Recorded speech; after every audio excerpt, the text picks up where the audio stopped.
Certaines institutions postsecondaires disposent de services centralisés responsables de coordonner les stages pratiques et sont en mesure de mettre en relation les milieux de pratique avec les étudiants des programmes concernés. Dans le cas contraire, les organisations peuvent contacter directement les professeurs. La plupart des stages pratiques n'étant pas rémunérés, une convention de stage décrivant les responsabilités de l'école et du milieu de pratique, ainsi que les exigences d'assurance et de sécurité devra être signée. Certaines organisations ou industries peuvent exiger que les étudiants remplissent des conditions préalables avant de commencer un stage pratique.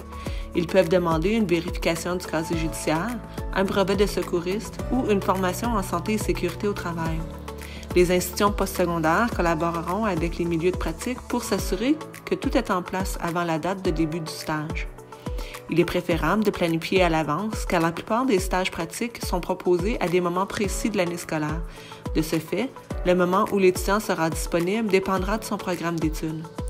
Il faut également intégrer dans la planification menant au stage les délais nécessaires pour le recrutement.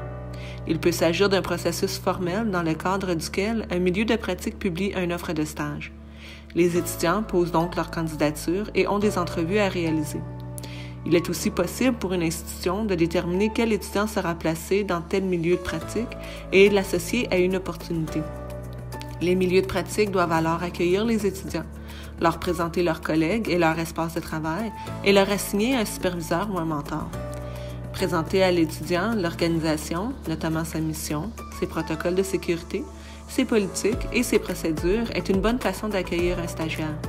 Il est aussi essentiel de présenter à l'étudiant les exigences spécifiques de son rôle et la manière dont son travail contribuera à l'organisation dans son ensemble.